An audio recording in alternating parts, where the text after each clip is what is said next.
Assalamualaikum warahmatullahi wabarakatuh. Baiklah, selamat datang di channel kami. Dan perkenalkan, Kami dari anggota kelompok reaksi senyawa. saya Faisal. Saya Diutami. saya Haikal. Saya Tina. saya Iswandi. Saya Hilda Dekarita. Saya Setitia.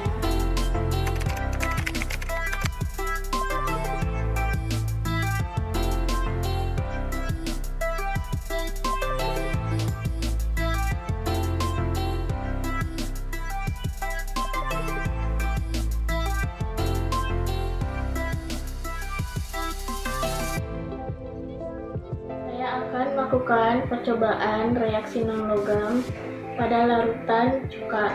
Alat dan bahan di sini ada cuka, ada pewarna makanan, lilin, korek api, piring, dan sendok. Ini ada larutan cuka yang sudah saya warnai dengan warna kuning. Pertama, masukkan lilin dan tuangkan air. Hidupkan api.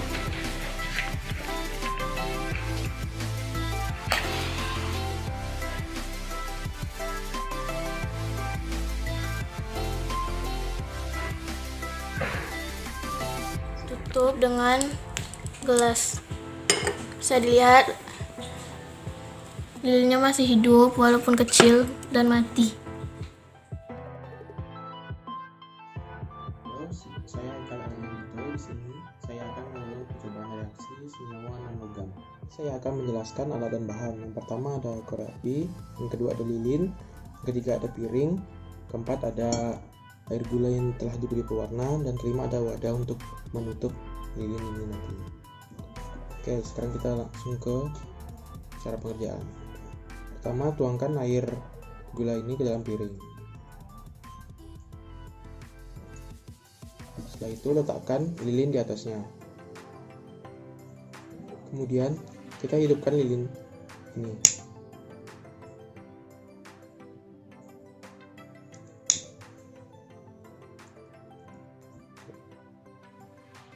Setelah itu kita letakkan wadah ini di atas lilin tersebut.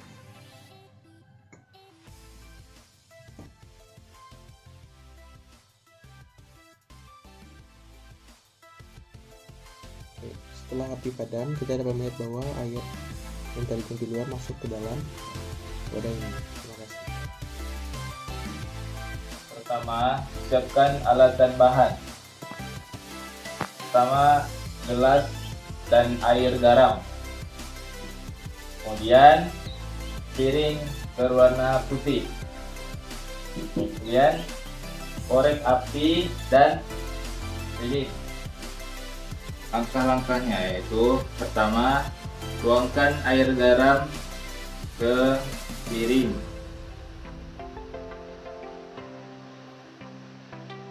Kemudian letakkan lilin di tengah piring yang sudah diberi air. Yang ketiga, hidupkan lilin menggunakan korek.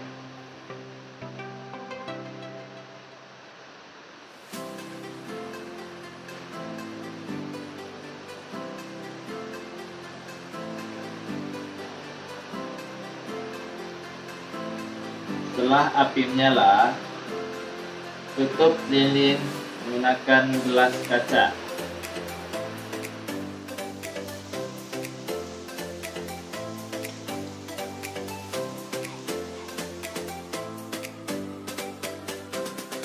Baiklah, di sini saya akan menjelaskan tentang non-logam. Apa sih pengertian dari non-logam? Apa aja sifatnya dan juga apa unsur yang terkandung? Yang pertama yaitu non-logam. Non-logam adalah kelompok unsur kimia yang bersifat elektronegatif, yaitu mudah menarik elektron valensi dari atom lain daripada melepaskannya. Selanjutnya adalah sifat dari non-logam itu sendiri. Di sini saya akan mengambil 3 dari sifat non-logam tersebut. Yang pertama yaitu tidak dapat mengantarkan listrik dan panas atau isolator kecuali grafit. Yang kedua, dapat berwujud padat, cair, dan juga gas. Yang ketiga, bersifat rapuh dan tidak dapat ditempa. Selanjutnya, apa aja sih unsur yang terkandung dalam non-logam? Yang pertama ada halogen yang terdiri dari fluorin, klorin, bromin, iodin, dan juga astatin.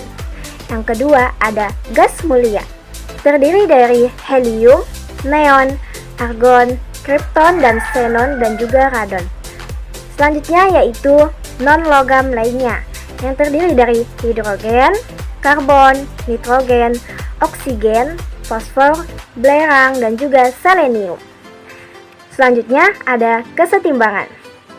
Kesetimbangan di sini saya akan menjelaskan dengan dua kesetimbangan, yaitu kesetimbangan homogen dan juga kesetimbangan heterogen. Kesetimbangan homogen, fase reaktan dan produk berada dalam fase yang sama, sedangkan fase heterogen, fase reaktan dan juga produk tidak berada dalam fase yang sama. Halo, di sini saya akan menjelaskan sifat koligatif, kesetimbangan, dan kesimpulan pada percobaan reaksi larutan gula dan pembakaran lilin. Nah, yang pertama saya akan menjelaskan sifat koligatif. Sifat koligatif itu sendiri adalah sifat larutan yang berdasarkan pada jumlah partikel yang terlarutnya saja dan bukan pada jenis zat terlarutnya. Nah, pada sifat koligatif ini terdapat tekanan uap jenuh di mana jenis zat dan suhu sangat mempengaruhi besarnya tekanan uap. Nah, zat yang memiliki gaya tarik-menarik antar partikel relatif besar, berarti sukar menguap, mempunyai tekanan uap jenuh relatif kecil, contohnya pada gula. Next, saya akan menjelaskan tentang kesetimbangan kimia. Reaksi disebut sebagai kesetimbangan apabila laju reaksi ke arah produk dan sama dengan laju reaksi ke arah reaktan, serta konsentrasi reaktan dan produk tidak berubah. Karena pada percobaan tadi ada reaksi pembakaran lilin, maka termasuk reaksi yang irreversible atau reaksi yang tidak dapat kembali lagi atau hanya dapat berjalan satu arah saja. Jadi reaksi ini tidak termasuk kesetimbangan. Berdasarkan wujud zat-zat dalam keadaan setimbang, kesetimbangan kimia dibedakan menjadi dua, yaitu yang pertama kesetimbangan homogen, yaitu kesetimbangan kimia yang dalamnya terdapat satu macam wujud zat, contohnya ada di PPT saya. Yang kedua, kesetimbangan heterogen, yaitu kesetimbangan kimia yang di dalamnya terdapat berbagai wujud zat, contohnya ada di PPT juga. Nah, jadi kesimpulannya adalah udara sangat mempengaruhi terhadap pembakaran lilin. Reaksi tersebut dibuktikan dengan padamnya lilin pada saat ditutup menggunakan gelas. Ini terjadi karena peningkatan uap air di udara. Lilin akan padam pada saat ditutup menggunakan gelas karena kehabisan oksigen. Nah, di sistem yang tertutup, oksigen akan terbatas sehingga menyebabkan karbon dioksida mengumpul di dalam gelas dan menyebabkan lilin padam dan larutan gula masuk ke dalam gelas. Sekian dari saya, terima kasih. Assalamualaikum warahmatullahi wabarakatuh.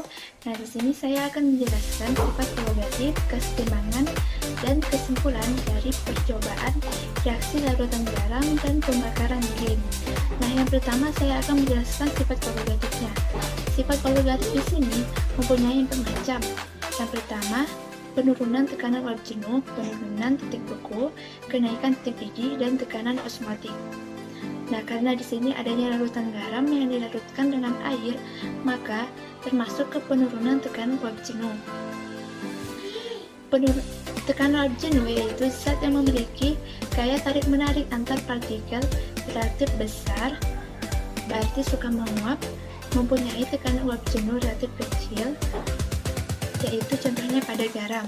Nah, untuk penurunan tekanan uap jenuhnya, yaitu apabila pelarut atau air yang dilarutkan dengan zat yang tidak menguap, yaitu garam, maka mempunyai tekanan uap jenuh relatif rendah dibandingkan dengan tekanan uap jenuh pelarut murni.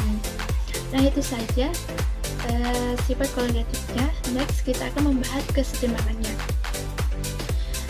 Pada reaksi kesetimbangan yang terjadi yaitu apabila kecepatan reaksi ke kanan sama dengan kecepatan reaksi ke kiri. Nah, maka karena di sini terjadinya pembakaran lilin, nah pembakaran lilin itu yaitu reaksi yang irreversible atau reaksi yang tidak dapat balik lagi hanya berjalan ke satu arah saja. Nah, berdasarkan fase zat reaktan dan fase zat hasil produk, reaksi kesetimbangan ini dibedakan menjadi dua, yaitu satu, kesetimbangan homogen adalah fase zat reaktan dan produk berada dalam fase yang sama. Nah, contoh reaksinya bisa kalian lihat di PPT saya. Dua, kesetimbangan homogen, heterogen.